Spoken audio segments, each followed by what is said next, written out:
Say Something's back in the building. All right, we got threes, we got twos, we got ones, and that means we rocking and rolling. Say Something family, welcome back. Pleasure to be here. Man, it's nice to have a little warmth going on. I don't know what's going on with you guys, but right now it is pouring in the Bay Area. We are talking atmospheric rivers and those type things. So hopefully you guys are staying warm. The roads are absolutely tragic. But we are glad to be here. Got my boy Mitch right here as usual to the side, ready to get to some action. But before we do any of that, we will do our traditional check-in. So how are you doing? What's going on? How are you surviving this torrential rain? Man, doing good, doing great. Just trying to stay indoors. It's finally that rainy season for us. It was a lot of sunshine and heat for a while, but now it's looking like wintertime out there. Ready for some Thanksgiving, ready to be inside, warm with the family. Yes, sir. How you been doing? I'm good, man. I'm on break. You know, that's the one big plus, of being in school and working at a school is everybody goes home on a break. And like me and Mitch were saying off air, it is the vibe for the whole school faculty. Like, get us there, finish line, Nipsey Hussle, marathon type hype. That is what's going on. But I'm grateful. You know, I'm grateful to be going into the break. I'm grateful to have had the experience that I've had this past semester and to now have it under my belt. Looking to just keep the momentum going, but I'm definitely, going to use this time for self-care, use this as a recharge week. So I'm looking forward to that.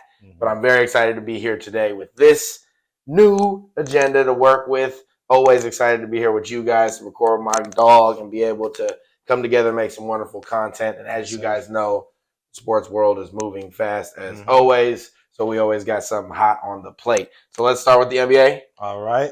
In full throttle. Full throttle. We got the Warriors. Pretty hot topic right now across the league, not just here on this podcast. Reason why? We're on fire. We are the number one team in the West. There's definitely some other topics for us avid fans to dissect and conversate, areas of growth, areas of concern that still exist even amongst this hot start. But I'd like to let Mitch just dive a little bit into what he sees so far that's made us successful in terms of getting to this point. What do you think has kind of worked for us? Strength in numbers. It all starts with the defense. That's where it's starting for us. A lot of transition points. A lot of good assists out there, but like I said, it starts with the defense. That's been number one for us. And the three-pointers have been going in like crazy. We got to hope that can stay consistent throughout the whole season because we're at a high clip right now. We are. So that's what I think has been the biggest key is our defense and then our ability to hit the three-pointer. Yeah. And let's talk a little bit about, because I'm in full agreement there. I just think it's strength in numbers. I mean, across the board, any team that can go 12 deep and make it make sense, that's scary. And to know that we're still actually trying to figure out these lineups, I think is a real positive to have these results while we still truly don't know what our best five is. You know, we just know that we have a pretty good 12. We got Steph at 29 minutes, Buddy Hield 24, Andrew Wiggins 27, Draymond 28. So nobody over 30 minutes. I think the only time Steph did was against the Mavericks just to show Clay what was up. Oh, yeah, absolutely. And well worth going over 30 for that one. We'll take it. And really, I think what's amazing as well, before we get into some of the issues here, is we've played some good teams, right? So we're not just running up against run-of-the-mill comp and not showing up. And we've been competitive every night, sometimes a little too close for comfort. But like the fact that we've beaten the Celtics, you know, who weren't full strength, but neither were we that night either. You know, we've already gone against the Thunder and beaten them as well.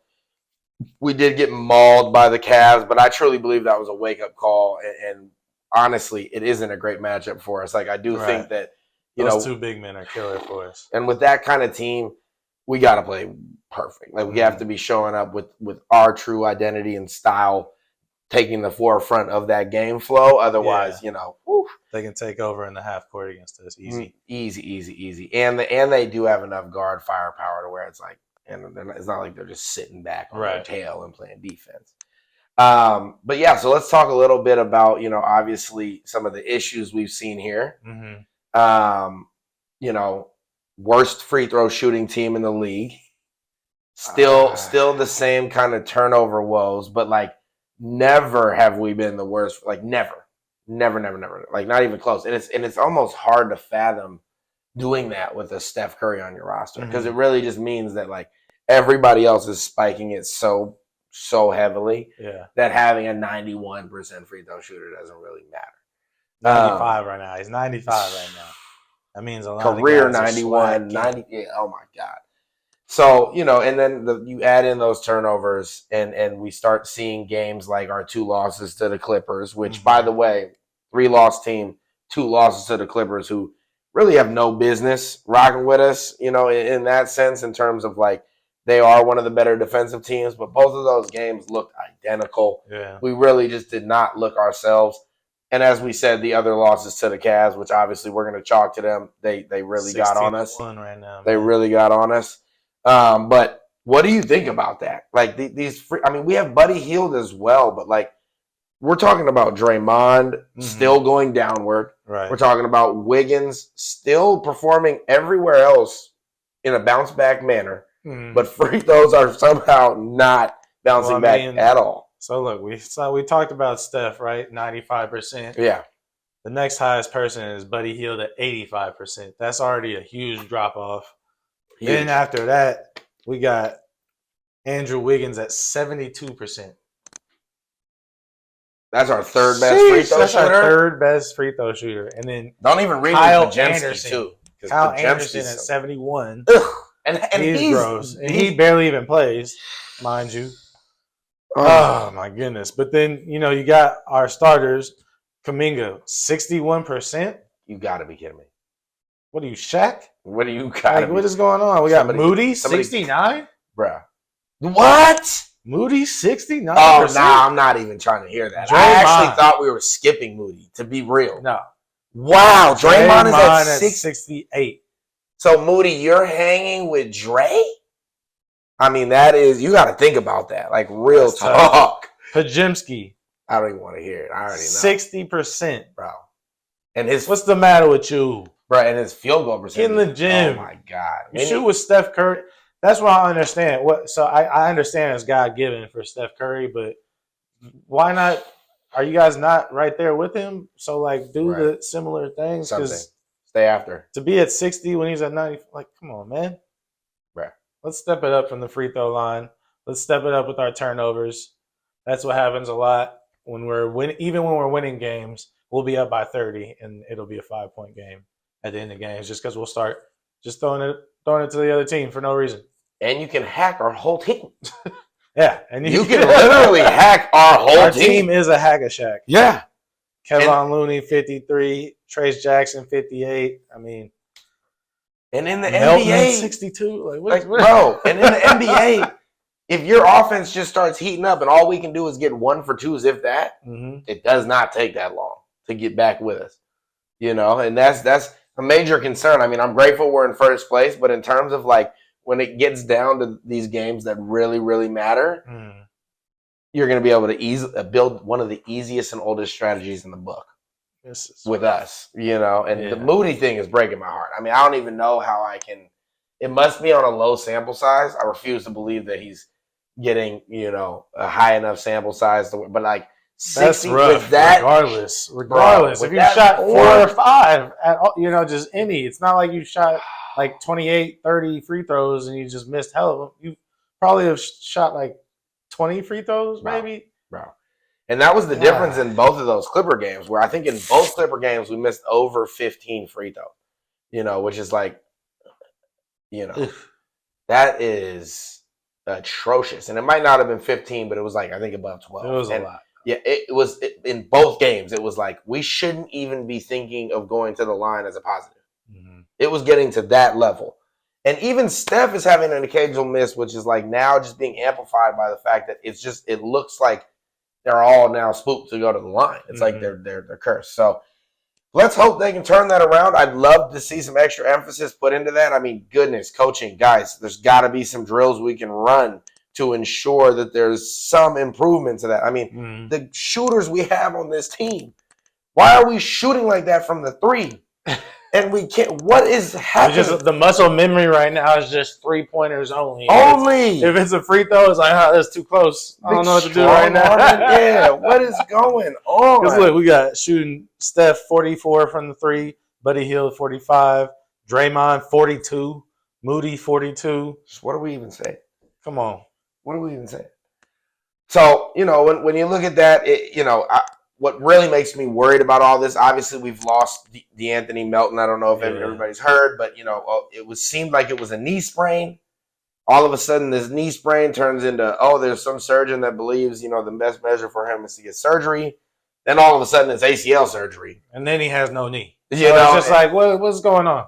So what happened to my man? So, that was a little shocking to me because it went from, first it was day-to-day. Then it was, a couple weeks. And now it's just he's gone for a whole season. But, it looks like we're probably going to move on from him. It seems like we're going to try to put him in a package at some point this year. He's under a 2-year contract, so he's a viable piece. And so it seems like we're already just we can't wait around for that, which is just unfortunate because I feel like he was one of those really kind of Kyle Anderson type fits where it's just no matter how much minutes we're going to get you, you're going to make it work and it's going to benefit us. And his defense, I loved adding more punch than Gary Payton, which we've seen hurt us at times already this year. Love Gary Payton's defense, but don't ever take another last shot for us, please, ever again. And if that's Melton, if that's another guy like that, it could be a different story. The West, there's only 4 teams who are under 500 right now. That is alarming. If you think about that. And the 4 teams, actually, one of them is 500. Yeah. Then you have Portland, who's 6-10, so it's not even like they're fully out the way of getting to 500. And then, of course, you have New Orleans, who Zion can't get right, man. There's a bunch of – he just got rid of his agents or the agency because it looks like his contract is in jeopardy. It looks like the injuries have gotten to a point where there's going to be a breach in potentially signing a new one because of all the attached injury history. Terrible. But at the end of the day, I can't even tell you how many games he's played. No. So that explains the Pelican situation. Maybe when they get Murray back, it was very unlucky. First game of the season, he was serving, and then he goes ahead and breaks his hand somehow. That also looked very non-break-your-hand-ish, and then so happened to be that. Phantom break. Yeah. But maybe they can turn it around. But, boy, starting like that is crazy for a team that people thought maybe had enough assets to be trading away and still be competitive. It's maybe you need to rethink that. And then the Utah Jazz, who we all know, marketing isn't good enough to make anybody truly push the needle across the line. I mean, by himself at least. That's what I'm saying. You know what I'm saying? Yeah, adding to a team like us, yeah. But by himself, he's not going to do work, and so that's what's going on over there. And then we look at kind of the top of this table, and I mean, we have Memphis, the Clippers, Dallas, Minnesota, Sac, all at 8-7 or 9-7. And then talking about middling. And then Denver is 5th at 8-5, which is somehow they're the only it's just weird. It seems like they've played less games. And Jokic going crazy. Triple doubles. Going crazy. And Jamal Murray looking terrible. It's like, guys, help him out. How is Jokic? That's why they're 8-5, because Jokic has been killing it. Yeah, and that's by himself. And then we got the Lakers at 10-5, who they look good. I mean, they've been 7-1 at home, away not so much, but they've been doing great at home, which is very Laker-like. But LeBron is here this season. It seems like it may be he's really looking down the barrel of his last 2 years. Ooh. And it seems like before he comes to the Warriors with Steph. Right. I'll take that next year. I mean, I feel like if he really looks at how this goes this year, you could see him opting out of that contract. But I don't want to start with all the hoopla and the nonsense of that. But yeah, 10-5, they look reasonable. Dalton Knecht really doing his thing over there, giving them some much needed 3-point shooting that they never have. They give him a Knecht call. Right, straight up Knecht 4. And then Houston Rockets 12-5, bit of a surprise. Yeah. Bit of a surprise, giving me OKC vibes this year. I wouldn't say quite at that level, just due to the fact that they don't have a Shea. But like the team, I mean, they got a Shea. It's just he's a center. Sengun, yeah, but even him, he's not like, I don't think anybody considers him a top 5 player in the league right now. No.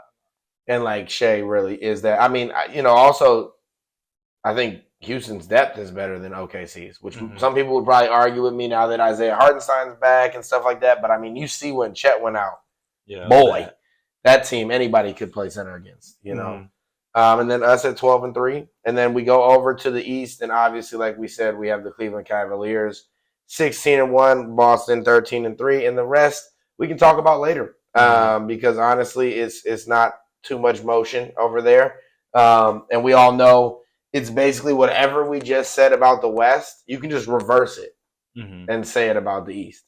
East is awful. Same amount of teams are under 500, and you're looking at the lowly 4 or 5 that are above.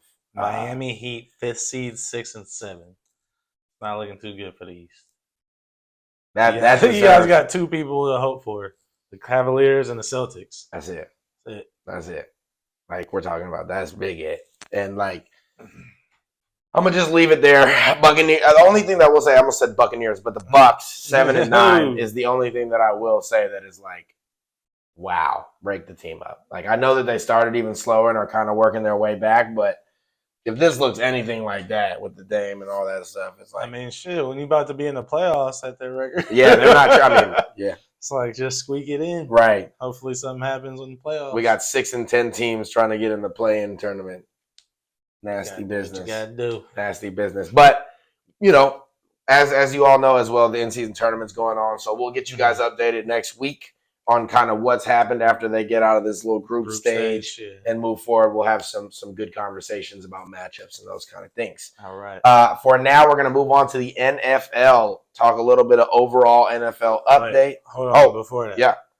We were talking about how bad the Utah Jazz are. Yes. And I feel like last episode we were mentioning how like maybe we could make a move, maybe something could happen for our team because maybe the strength in numbers can only last so long, especially when it comes down to those dog days when you need some more strength. Right. You know what I mean? So maybe a team like the Jazz could throw a Lauri Markkanen and maybe like a Colin Sexton. Right. Or give us Walker Kessler. Or Walker Kessler or something like that can throw it our way. It's not like they like using them. Exactly. Or we got another team that I think that we could trade with is somebody like the Bulls. I know they're 6 and 10 right now, and they're looking to probably break that up because they probably are ready to be in a rebuild because their team seems like a team that's only a first round playoff kind of team, if that. So maybe like a Vucevic and a Kobe White, or maybe just throwing Alonzo with a go, get something in there. Right. What do you think is a good move that we can make? From these teams that look like they're ready to break up a little down here. When I'm talking about like the Jet, like the 2 teams I mentioned. Yeah. And then like even like a team like the Wizards with the Valanciunas. Right. I mean, I would love to look at a Valanciunas. I'll look at this real fast. So I mean, I'm always looking at like, I've always loved the idea of Jacob Poeltl. Ooh, but he's killing it over there, but it's always been like that, like where it's just like some team just needed to get him right and just give him the amount of minutes. He was always getting his minutes played with so much when he was on the Spurs. And he's one of those guys that he doesn't really require anything offensively. Just doesn't even want the ball. And so he won't be first of all, we don't have to worry about tanking our free throw percentage. Right. We already got all guys shooting 60%. So don't talk to me about Jacob Poeltl's free throw percentage. But a guy like that who can just really honestly just change the vibe of the starting lineup in terms of the way teams would have to match up with us. Right. And I just think that Draymond is going to get tired. Like, I think we need somebody, and I love Draymond. I think he's playing out of his mind. But, like, we're, like, 15 games in. Dude is, like, already, like, bandaged, like, and, like, there's reason why. Like, you're playing 30 minutes, or no, you're not, but you're playing less than 30 minutes, but you're guarding the 5. Right. For like 80% of the time you're out there, and those guys are actually 7 foot, and you're like 6'6", and so it makes sense. I would love us to look at, like you said, a Valanciunas would be great. Jacob Podol would be great. If the Nets are willing to look at Claxton and lickety clickety, or I would love Cam Johnson. Cam, like you bring us another 6'8" sharp shooter like that, who really could maybe be what Lindy Waters is now, but just a crazier version of that. It's like he's really going off this year as well. I mean, I think his numbers are a little skewed because that offense, he really is basically the number one. Yeah. Him and the other Cam is, of course. But like, I think they'd be willing to let him go and not for the craziest price. I mean, they pretty much have their young core ready to go. Mm-hmm. And if they get it all timid on Nicky Claxton, we would gladly take him, who can run that rim, very, very, very fast, big, plays well defensively. Again, shooting woes we don't have to worry about because we're already there. Right. So that would be wonderful to me. And then like, there's a couple of like, I don't think Detroit's going to stay as good as they are. And if they don't, like, I'd love to look at Beasley. They have Malik Beasley over there, who I feel like, I'm just looking at sharp shooters, the way our offense is going right now. It's clear we're not going to like truly get bigger than you guys. The teams are just already so much bigger than we are that clearly we're just going to have to keep out shooting you guys. And so I'm just looking to reload arms. And if we're looking out of the West, I mean, the other guy on the Jazz that I've always thought would be great for us would be a John Collins, where it's like, yo, what is he even doing over there? You know what I mean? Like, guys, he's like 27. He's actually in his prime, and he's a guy for us that he wouldn't shrink the floor to a point that was detrimental. Yep. Great rebounder. And to me, he has that dog enough to where I wouldn't be surprised if he actually ascends playing next to a guy like Dre. Mm-hmm. And then also having spacing with a guy like Steph. I mean, we saw when he was with Trey, it's going crazy. Yeah. And they made a heck of a 1-2 combo. He made an all-star team, right? And so I would love to see that, and I wouldn't be surprised if we can get him for, pennies to the dollar compared to marketing. Yeah. So I love that. And then Portland is like the real team for me, where I'm like, all right, what is going on? Like, talk to me. A whole lot of nothing. Talk to me. Because, like, we could take Advita. Like, I'll take, like, I don't know why you guys went and grabbed him. We'll take him. We'll take him. Ayton, if you guys want to go ahead with Klingon, we'll take Ayton. We'll figure it out. You know what I mean? Even a guy like Grant. Jeremy Grant. Portland, same thing. A long, lengthy wing who can hit the three, play defense, guard multiple positions. Shouldn't be on that team. Mm-hmm. I'd be absolutely fine. Come to a contender. Come on this way. So yeah, that'd be basically my check. But we'll continue updating that as we go, because honestly, things are changing rapidly in the league, and who will be available within the next couple months is totally up in the air right now. Right. Let's get to the NFL. A little bit of NFL update just in general. I'm going to let my boy take over this. There's stuff to talk about, and then we'll give you guys, as we always do, a touch of flavor from each of the teams representing or used to represent the Bay, but still, however we want to talk. Man, we got a lot of good teams right now. We got the Buffalo Bills at the top of the AFC East, 9-2. Rest of that division not looking so hot. Nasty. Dolphins 4-6. Woo. Jets 3-8, as well as the Patriots. A lot of lottery picks in that division. AFC North, the surprising but not surprising Pittsburgh Steelers at 8-3. Seems like it's every year they're just here, right? finding a way. You got Baltimore Ravens again, always finding a way to be thing. Choking. Same story. 7-4, and then the Bengals and Browns. Bengals very much underachieving, 4-7.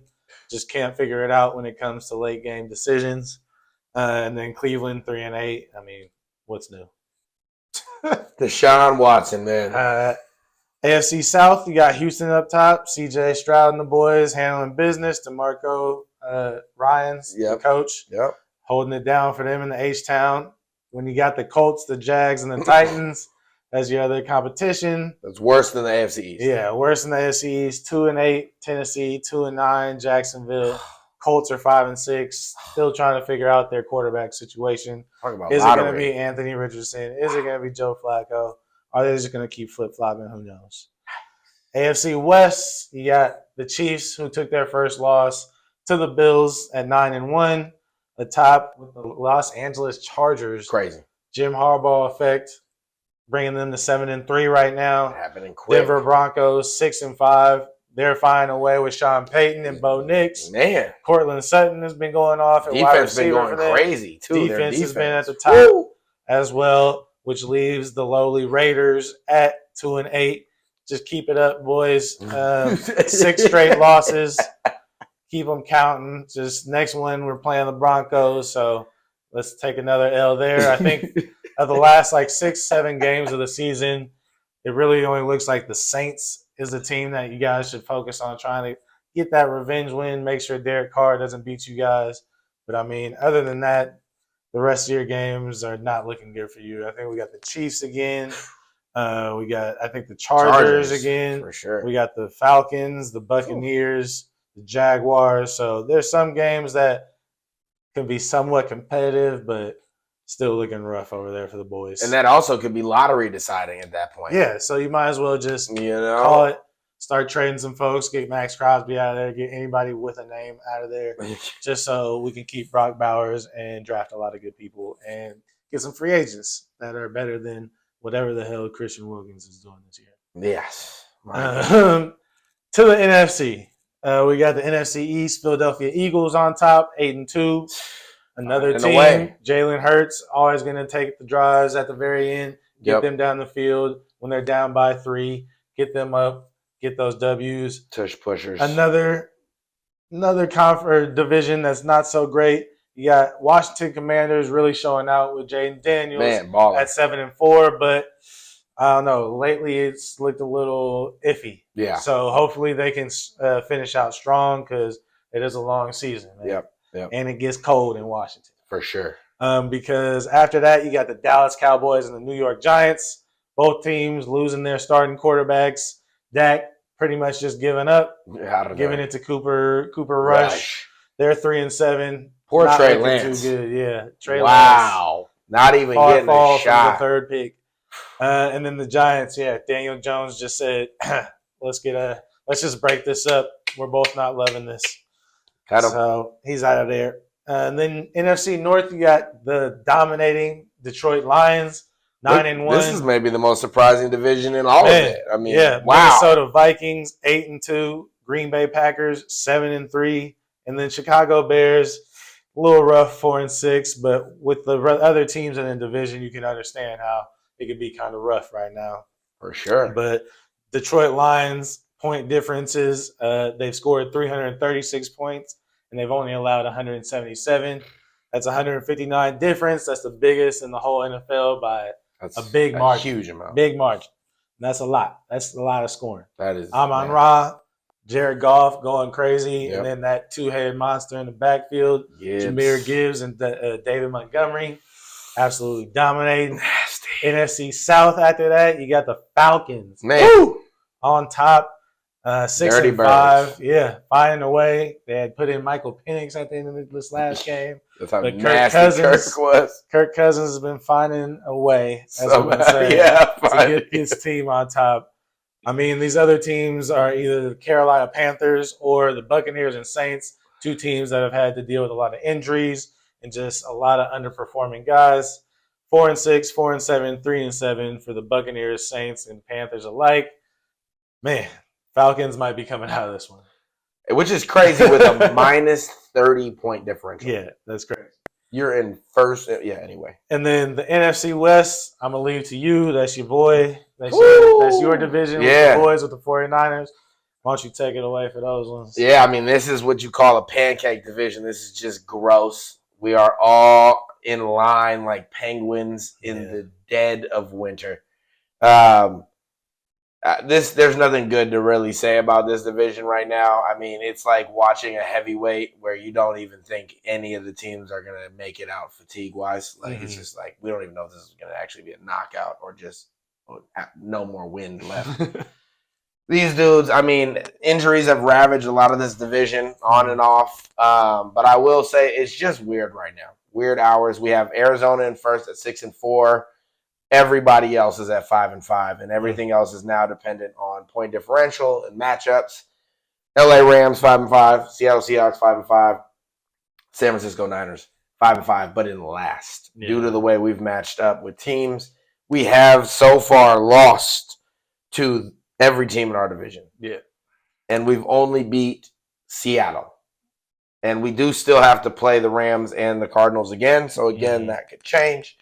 But it is not looking good. Somehow, also, we have a plus 28-point differential. But the rest of these teams, like, LA has a minus 26, Seattle minus 8.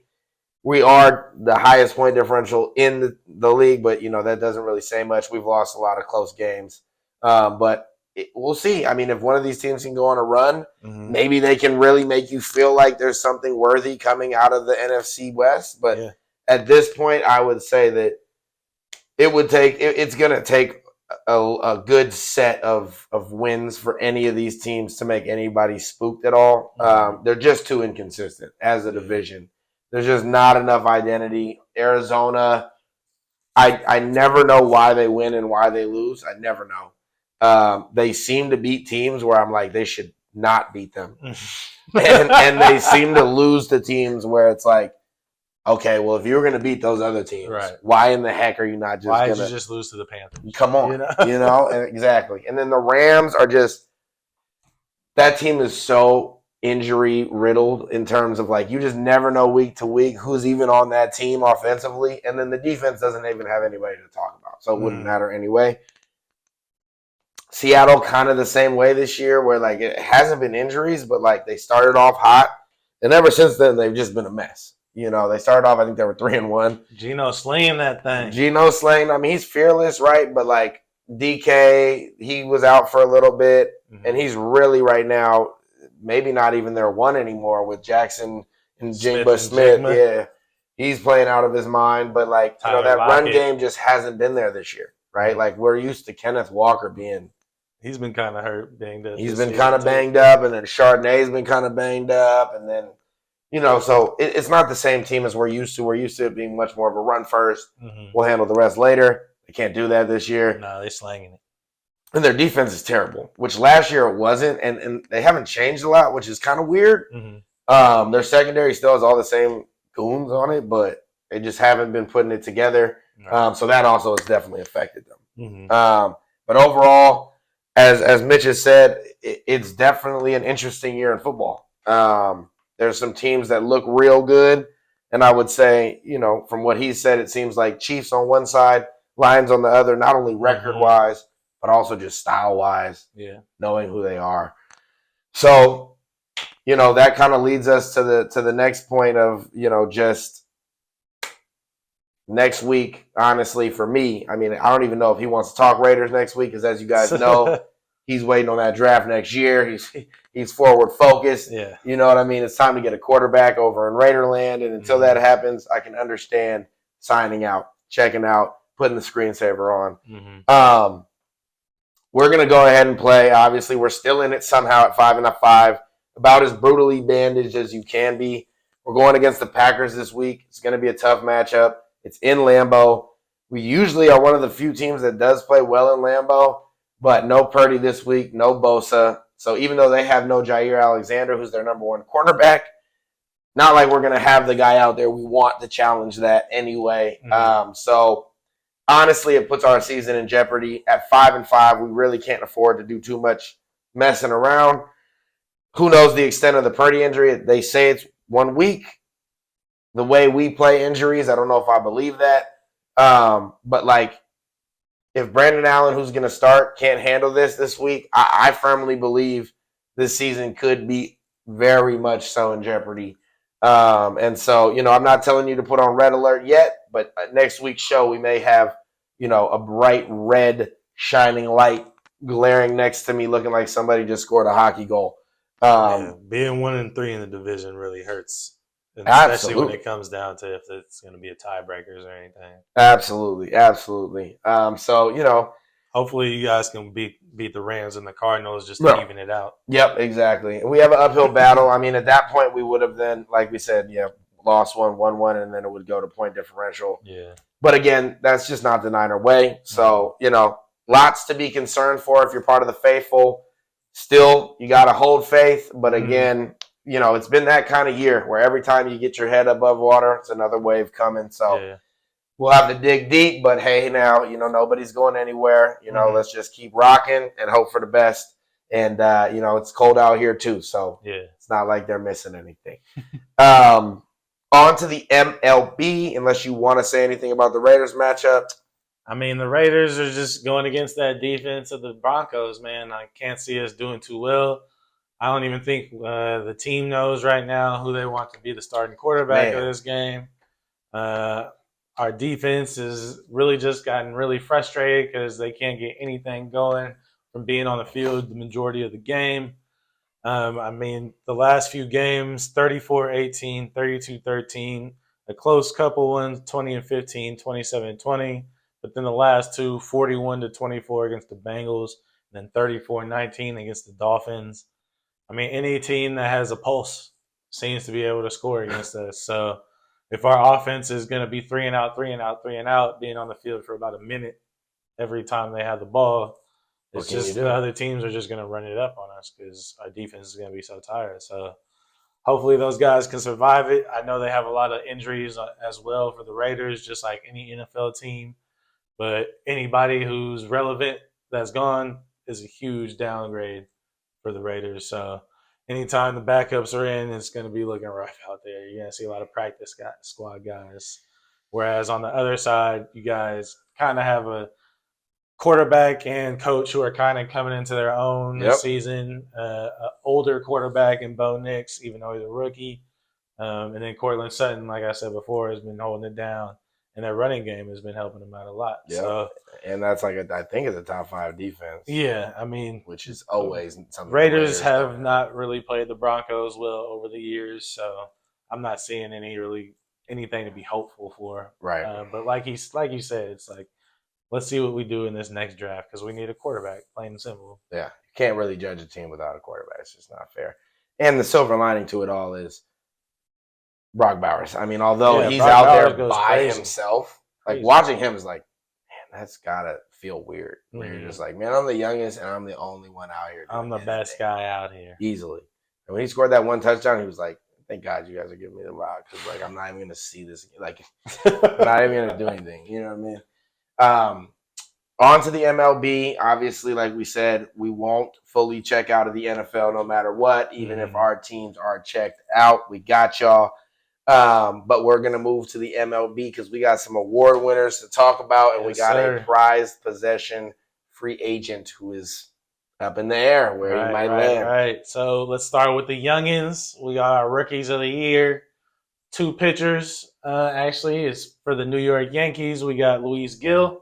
He came in strong for them. And the other side, we got Paul Skeens for the Pirates in the National League. That was a gimme. I mean, dude went from winning the College World Series, going to being a rookie, playing about like 5 games, then to the MLB, then to the starter of the MLB All-Star game. First ever. Now he's the Rookie of the Year. A little bit debatable. Some guys saying maybe somebody like Jackson Merrill from the Padres potentially should have won, or even a Jackson Churio for the back end of the season that he had. He came in. It was going crazy. So a lot of people are saying, yeah, it's the hype, but it's definitely well-deserved at the same time, even though Jackson Merrill did go off. Yeah. I mean, Skeens is on the Pirates. Yeah, for sure. Like, dude. Give him some. Come on. But then we got our MVPs. Let's go. Ooh. First, we got our Cy Youngs. I was like, damn, we're going with the big Mitches. Yeah. Chris Sale, National League. Coming back strong. OG in the game, showing that he still got it. Ended with an 18-3 record. Crazy. 2.38 ERA with 225 strikeouts. That's first in wins, first in ERA, and second in strikeouts. Had an amazing season. And then on the AL side, we had Tarek Skubal for the Detroit Tigers, a team that barely squeaked into the playoffs somehow. Thanks to Skubal. Thanks to Skubal. Tied for first, 18-4. On that team, his record, just a 2.39 ERA, second only behind Chris Sale, and then 228 Ks, which led the league. He was absolutely remarkable for the Tigers. We'll see how long they can keep hold of him because I know teams are going to want to trade for him for sure because he's a bona fide stud. Man. And then to our big dogs of the day, We got Aaron Judge on the American League side, winning the second MVP. The big dog. Doing it for the New York Yankees, storied franchise. Went to the World Series, but couldn't get it done. Batted .322 this season, 58 home runs, and 144 RBIs. Man, great season. Too bad it couldn't carry over into the playoffs. Had a rough go, especially in that World Series, but let's try and bring that over to the playoffs next time, Aaron Judge, because I don't doubt the Yankees will be back. Right. And then on the NL side, we got, of course, Shohei Ohtani, the Japanese wonder. On the team, the Dodgers, that beat the Yankees in the World Series. Shohei coming away with a World Series. First year. Second MVP. He's joining the group of Bryce Harper, Barry Bonds, A-Rod, Jimmy Fox, and Frank Robinson as the only guys to win for two different teams. Man, he's remarkable. And next year, he's just going to come back hitting and pitching. So that's going to be exciting to watch. That's basically just what we have for the awards. I know there were some more first team all MLB's guys. Go check those out on MLB.com. But those are the big dogs who really showed out, who won the major awards. And, clap it up. Clap it up for the boys. That's the real end of the MLB season this year. And now we're on to transactions because we already got Jonathan India moving to the Kansas City Royals for a couple of guys. So that's Brady the first. Singer. Yeah, for Brady Singer. That's actually like a legit swap right there. Mm-hmm. Singer's nice. Dominoes are already falling. We'll see where the rest land because we got our man Juan Soto for the New York Yankees, or formerly for the New York Yankees because my man is a free agent. We got to see what kind of money he wants, probably somewhere around the $700 million mark. Yes. Will the Yankees pour it out for him, or is there another team out there that wants him even more? Even the Dodgers might want him. Oh, my goodness. Can't be. Could it be? Goodness. And then even the Red Sox have been in the action. Yep. I wonder where he wants to go. Maybe the Giants? What do you think? No. I mean, we're definitely going to entertain him because we can't afford to let the fan base not see us with the money we have chase it. Uh-huh. But he's a lefty. I'd say our only shot is getting a guy like Pete Alonso, who's a righty, who actually has seen his power perform in our park. Because I think for the most part, what slugger, would dream of playing in such a pitcher-heavy park where it could drastically, especially as a lefty, affect your stats. Right. I don't know where he's going to go. I mean, I'm hearing a lot of things. I mean, I'm hearing the Mets are also very much so in play. Okay, the Metsies. And I hear that, basically, if the Yankees aren't able to handle business, that they'd be first in line to not let him leave town. I heard he loved his meeting with the Red Sox, whatever that means, whether he was juicing it up or, there's a lot of good history there. It would be quite the swap. Yeah. Yankee, that's on some Babe Ruth stuff. Wow. Like, that's borderline the whole A-Rod thing. That's blasphemy. Bro, like, if he really slid over there. Because how long was he a Yankee? 1 year? Yeah. Man, well, where do you think? I mean, I've even heard the Padres might get back in this thing. What do you think? I mean, I think he should go back to the Yankees. Yeah, me too. I think he made a great 1-2 punch with Aaron Judge. Why break that up? You guys were this close. And honestly, it came down to Aaron Judge kind of shrinking. I know that's probably not leaving a great taste in Juan Soto for him because it's just like, man, we had it the whole season. We had the magic the whole season, and you came up short, buddy, while I was still performing for us. So, literally. You got to just hope they can mend that relationship after that. Yeah. And then maybe keep Jazz Chisholm because they didn't even have him. Chisholm. Yeah, they got a lot of Alex Verdugo. There's just a lot of guys they got to figure out who they want to keep. Gleyber Torres, another guy that they got to wonder if they're going to sign him. Yeah. Who are they going to let go? Who are they going to keep? Or can they get another major pitcher to come in? Rodon after another season. Is he going to show up again? So Garrett Cole did sign back. Garrett Cole signed back. Are they going to be able to get? I can't remember his name, but new young Japanese pitchers coming into the league. Yeah. Everybody wants him too. I know he's talking to the Dodgers a lot, or hearing a lot from the Dodgers. Yep. With Yamamoto and Ohtani. But I mean, if the Yankees could find a way to actually get one of these guys, because I feel like they've been missing out on a lot of the Japanese players, maybe that'll entice one. So which used to not be a thing. Right. They used to get all of them.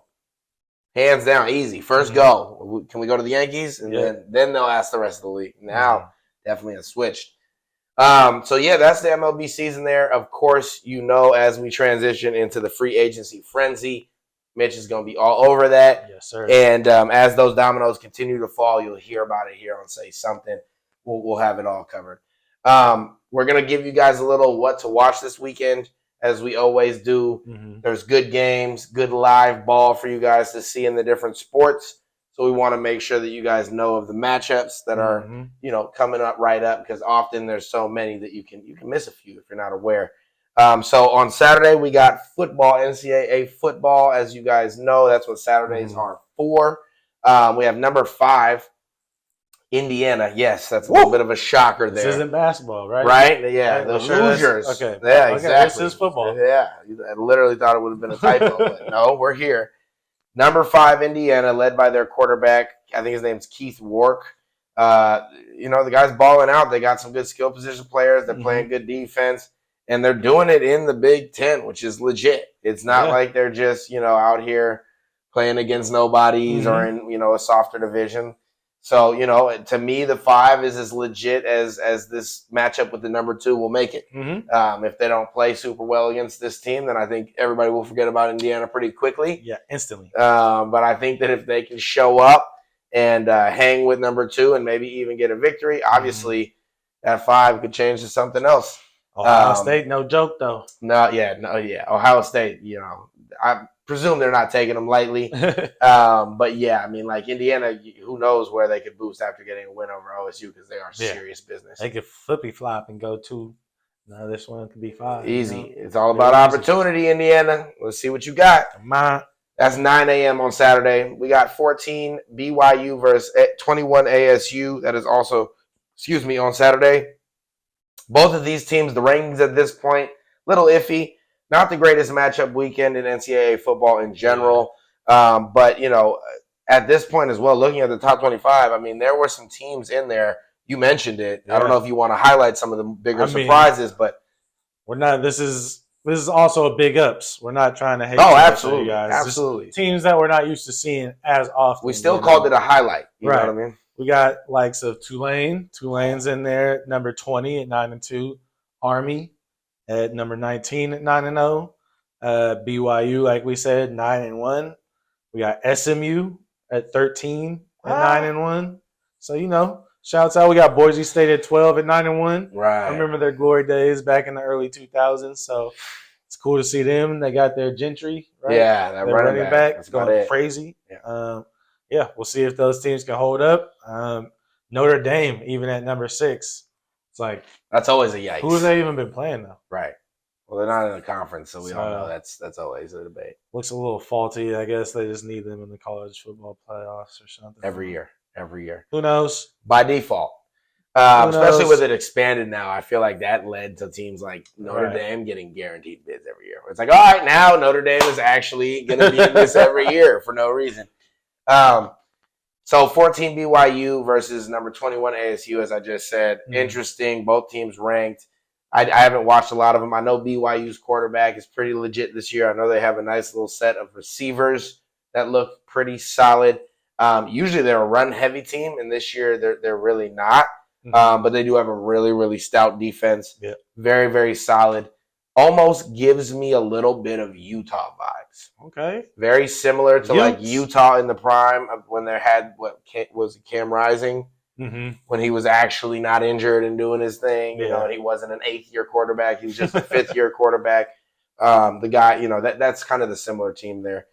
And then 19 Army, as he said, very run-heavy team. This is a team that just uses about every option in the book. Yep. They're going to run over 100 yards on you. It just depends on what you're going to do versus them, which a team like Notre Dame will probably handle them pretty easily just because, again, matchup-wise, Notre Dame is a run-heavy defensive rush kind of setup. So it's a very 1950s matchup. Right there. Exactly. Army, Notre Dame. Yeah, like Notre Dame's rush defense is pretty solid. So, it might just be, two absolutely kind of like steelhead fish battering each other. You know what I mean? Like, it's not going to look great. It's not going to look pretty. Probably just loud noises and little sharp objects. Some good hitting going on. Exactly. Lastly, we'll highlight Cal versus Stanford. Let's go to the big game, baby. I'm wearing red, though. Right. Ignore that. We'll color that out. We'll color fade that in the editing. None of them are ranked, but it is the big game. Obviously, we're from the B, so we highlight all Berkeley, all Cal games that are necessary. So make sure you're on the lookout for that one. If you so happen to get the game in your area, no guarantees. But it should be a good one. Cal-Stanford's always a great rivalry. Haven't seen a lot of what Stanford's doing this year. Cal has, after all, been very competitive, as we've covered on this show. Been heartbreaking to be a fan of, which we're used to. But, lots of competitive games, which is more than I think we expected. I mean, too, our 4 losses when we had a 4-game losing streak after going 3-0 to start the season, we lose to Florida State 14-9. Okay, that's 5 points. We lose to Miami 39-38. All right, that's 1 point. Pittsburgh 17-15, 2 points. NC State 24-23. So I feel like that's like a total of like 8 points in 4 games that we lost those by. So maybe we got to work on our late game strategy, how to effectively use the clock, our special teams. That kicking game is atrocious. Nasty. There's got to be somebody. The dude on College Game Day at Cal made a field goal for 100,000 from like 40. Yeah. And you're telling me our kicker can't do it? You kidding me right now? Come on, man. Go sign that guy. Yeah, grab him. Go find him right now, Cal. For real. But so that's pretty much Cal's season. So maybe, next season we'll see growth on that, which would be very promising. Because again, we've hung with some top programs, and our season could look a lot different if, like Mitch was saying, a couple of those matchups swing our way. It could be completely different. But nonetheless, we'll keep cheering, we'll keep rooting. Getting a win versus Stanford in a lot of years has been our biggest thing to look forward to anyway. We need it. So we won't change that story or that narrative this year. I'm excited to see how that ends up turning out. That also is on Saturday. Right now, we have a matchup in hoop, which obviously you're going to be watching this, so it's going to be not right now and not live. But I'm telling you, it's going to be worth looking at this game, even watching the highlights back. Number 12, Duke versus number 17, Arizona. If you don't know who Cooper Flagg is, Blue Bloods, you are missing out. This kid is special, maybe the first overall pick next year in the NBA draft. So never hurts to start getting early looks at guys that may make a big impact on not only a league you love, but also a potential team that might be your favorite team, right? So make sure you check those two out. They're playing right now. The game started at 7:30 Pacific time. That is on a wonderful Friday, and I believe it's the 22nd. Make sure you're checking that out. And then also number 10, UNC is playing Hawaii tonight at 9:30 Pacific time because they are playing in Hawaii. So that should be pretty exciting. UNC very guard heavy this year, as you can see right there. It's another one of my teams. Nowhere near on the level that I am with Cal, of course, but as we all know, Cal doesn't always provide the wins. We got to get them somewhere. UNC has a lot of guards. They're a fun team to watch. No bigs this year, like you may have been used to for the last 10 years with Armando Bacot. But still nonetheless exciting to watch. They have Drake Powell, an exciting freshman, Ian Jackson, another exciting freshman. So give them a look. And that's going to wrap it up for what to watch this weekend. Of course, we also do have NFL, which before we get off, do you think that there's any notable matchups from this weekend that are worthy of the NFL conversation? We do have it's looking pretty light. I think the biggest news for me over this last couple of days has been the NBA talking about how they're switching up the All-Star game. I don't know if anybody has heard that, but they're going to implement where they're going to split it up into 4 teams, and it's going to be 3 NBA All-Star teams, and then the winner of the Rising Stars game, they're going to play games against each other 4-team format Wow. for a champion, and it's going to be more like a pickup game. I think they're going to play to like 15 or something like that. What did Ice Cube give this idea? I don't know. It sounds kind of interesting though to see every maybe it could be 5-5-5 or you know what I'm saying. It's like I feel like it could be cool to see them go at it, and when they know it's down to the line, it's like, all right, these are the guys I'm going against. It's more intimate. So I can see it being a little more competitive for the guys, especially the team who has to play the winner of the Rising Stars game. Mm-hmm. It's like, we can't lose to these guys, right? Right. So that's definitely going to be a competitive game, at least that one. I feel like, to be honest, I love that you brought that up because I think it's a good place to end the show. I think if you're going to do an all-star game remix, you got to make it international versus U.S. You want to really beefing this thing up. You want to make it like something that they got to take it serious. Mm-hmm. They now have enough ballers to where they pushing us. You will get our guys signing up. That team that the internationals are going to bring, Jokic, Luka, Giannis. The boys. Need I say more? Because they also have Shai Gilgeous-Alexander. I mean, they got, out of the top 10 players, I mean, I just named maybe 4 of the top 10. Luka and Shai, and then Giannis and Jokic. Who cares who that next person is on the team? At all. And so I think if you're going to do it, you do that. You would just have Victor on the team. Oh, I mean, then that's disgusting. That's not even a light ad. That is a devastating ad. Then you got, Domantas Sabonis. You got the list goes on. So, like I said, it would be formidable. Wagner. Dude, it would be formidable to do that. And it would make, I think, for a spectacle that everybody would want to watch. I mean, imagine other countries would want to watch that. International Dennis Schroeder. Bro. He goes crazy in international games. All of them. I mean, Freddie Van Fleet, all these guys are all on the other team, opting it out, and it would make, I think, for something wonderful for the NBA. Mm-hmm. And it looks like it'll only continue growing. I mean, I think it would continue to push both sides of the ball, both sides of the envelope, where European teams would be excited to play for that team and to rep it, and U.S. players would be like, yeah, I need to get up there so that we can hold this down. You know what I mean? Lastly, like I said, matchups to watch for the NFL. I mean, it's not anything great. All I would say is probably the best one that I see is Baltimore Chargers, Monday Night Football. Monday night. That'll probably be a good game. Lamar Jackson, Herbert, both playing lights out.